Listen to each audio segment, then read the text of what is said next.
punya bapak namanya Abdullah. Abdullah punya adik namanya Abbas. Abbas punya anak namanya Abdullah. Nah, Abdullah bin Abbas.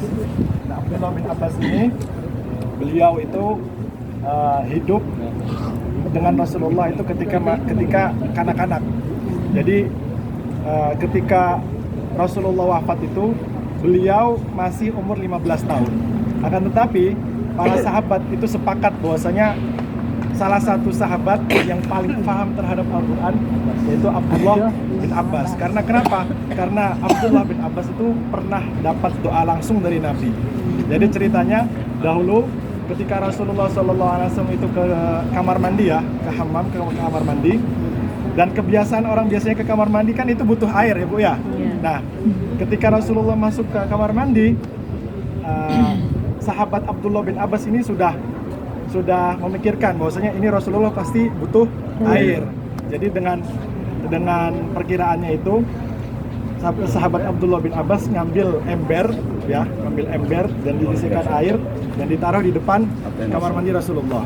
Jadi ketika Rasulullah buka ada ember berisi air itu, kemudian ditanya, ini siapa yang taruh? Gitu kan?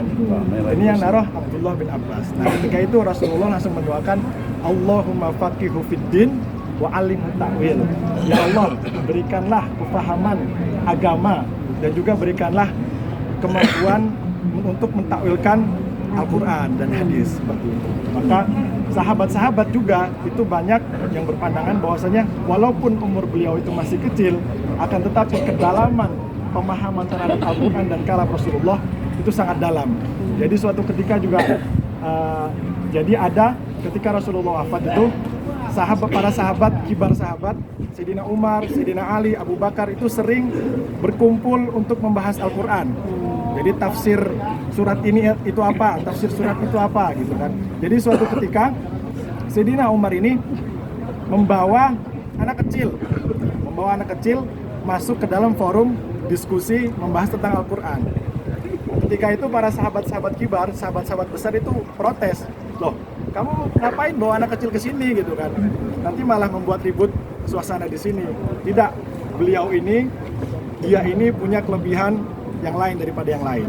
Jadi ketika musyawarah yang diriwayatkan itu ketika membahas surat idza jaa nasrullahi wal fath gitu kan.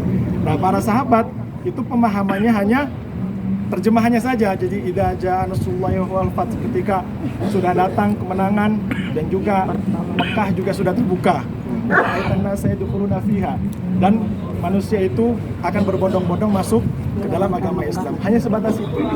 Akan tetapi sahabat Abdullah bin Abbas itu punya penafsiran lain. Ya.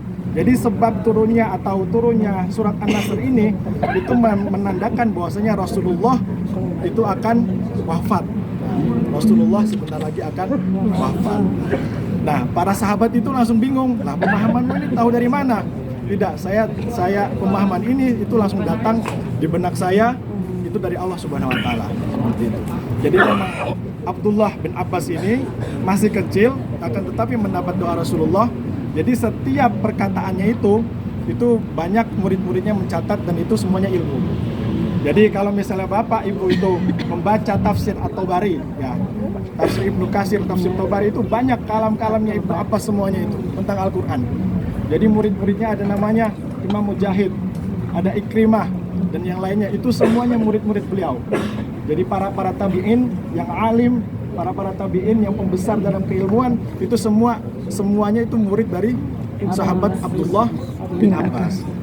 Dan suatu ketika juga diceritakan bahwasanya ketika kecil sahabat Abdullah bin Abbas itu tiba-tiba senang duduk di sebuah batu, senang duduk di bawah pohon, senang duduk di suatu tempat. Ketika ditanya, ini perilakumu seperti ini itu kenapa gitu? Tiba-tiba datang ke sini, tiba-tiba datang ke sini, tiba-tiba datang ke sini. Itu maksudmu apa gitu? Dan beliau menjawab, saya pernah melihat Rasulullah duduk di sini. Saya pernah Rasulullah duduk di bawah pohon.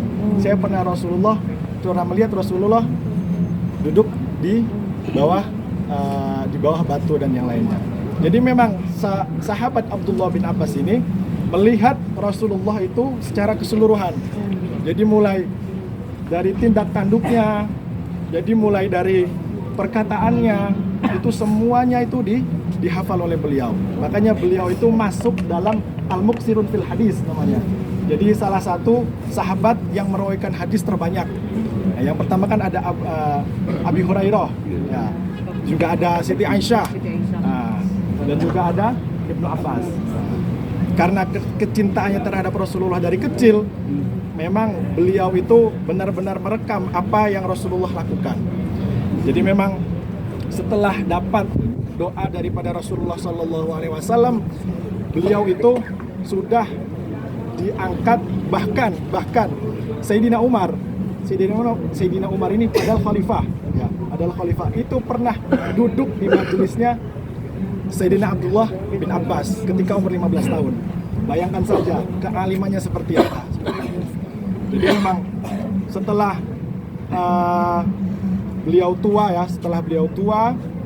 di Mekah, kemudian setelah menyebarkan seluruh ilmunya, beliau itu memang ingin balik lagi ke tempat keluarganya. Keluarganya itu banyak yang di Taif sini. Jadi ketika beliau balik ke sini dan juga mengajar para masyarakat di Taif, dan tidak lama kemudian di umurnya 70 tahun beliau wafat dan dikuburkan di sebelah sini.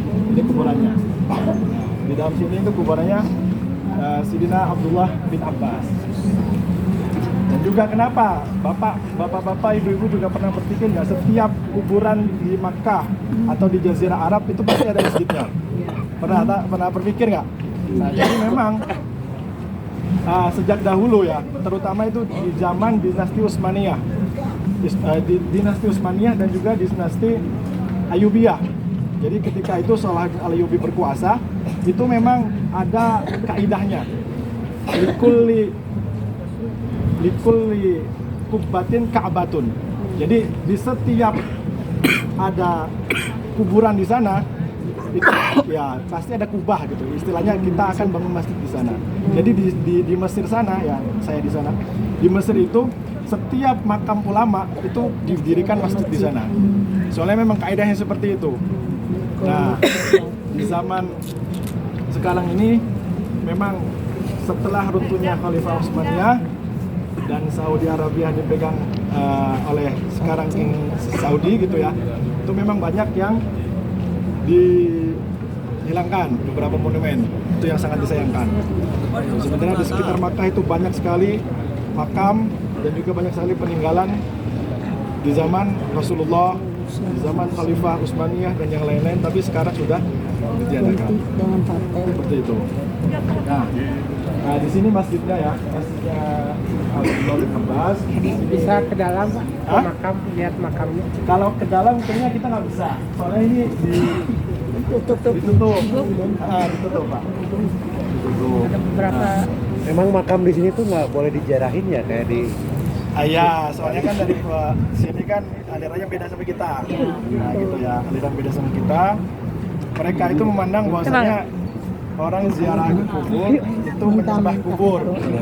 Nah, maka dari itu mereka mensyirikan, syirikan seperti itu. Bahwasanya ya itu.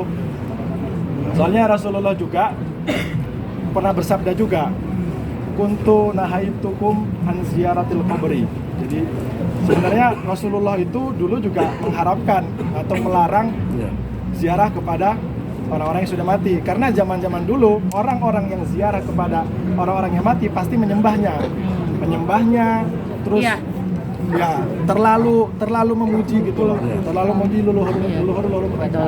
Maka dari itu Rasulullah itu melarang. Dan Rasulullah juga bersabda, kuntu nahitukum an ziyaratil qabri wal an fazuruhu. Akan tetapi sekarang berziarahlah. Karena kenapa? Karena Rasulullah udah turun dengan syariatnya, dengan seperti apa ziarah, tata cara ziarah seperti apa, dan itu sudah tidak dilarang lagi. Nah, mungkin yang saya lihat itu ulama sini itu memang berpendapat seperti itu. Jadi orang-orang yang berziarah itu dikhawatirkan itu kembali lagi ke zaman yang jahiliyah dulu, sampai menyembah sampai seperti itu gitu. Dan memang tidak sedikit juga orang-orang ziarah itu salah niat. Mintanya bukan kepada Allah, tapi malah kepada sohibu yang meninggal di dalam kubur, dan itu juga salah gitu ya. Jadi kenapa kita ziarah kepada kubur? Yang pertama kita mendoakan yang di dalam kubur. Yang kedua kita bertawasul, kita minta kepada Allah dengan kedudukan orang yang mulia ini supaya doa-doa kita dikabulkan. Seperti itu cara ziarah sebenarnya. Nah, tetapi kan kalau orang-orang desa mungkin belum tahu gitu Bu ya. Apalagi katanya ada makam keramat gitu ya. Nah itu malah jadi memang di Indonesia itu malah banyak juga makam-makam wali, makam-makam orang soleh. Tapi gara-gara cara berziarahnya salah, nah setan dan jin itu ikut andil di situ Pak. Jadi memang setiap apa yang diminta di makam itu memang dikasih, tapi dikasihnya oleh si jin itu, oleh jin, oleh siluman dan yang lain-lain seperti itu. Penglaris. Makanya, kalau gitu salah Pak pasti. Maka dari itu, ketika kita ziarah ada pertama kita mendoakan yang meninggal, yang sohibul makbaroh, sohibu kubur di sini. Yang kedua itu kita bertawasul, ya. Kita memintanya tetap kepada Allah, tapi bertawasul dengan kedudukan orang mulia yang kita ziarah, seperti itu. Ya, memang ketika ziarah perlu catat, perlu diluruskan niatnya, gitu ya. Bukan kita menyembah kubur, bukan kita minta kepada orang yang di dalam kubur. Itu semua di Arab ya kayak gitu. Jadi nggak semuanya Pak. Soleh itu ditutup semua ya, nggak boleh. Ya, kalau di Saudi ini mungkin iya, tapi kalau di Mesir enggak, Jordan apa itu orang-orang suka ziarah semuanya. Jadi kuburannya dibuka ya, kayak di Wali Songo gitulah, kayak di Indonesia. Untuk umum. Luar biasa kalau di Mesir. Memang kebetulan pahamnya berbeda. Kita mau baca, doakan dulu nggak Pak Ibu? Iya. Ya kita doakan.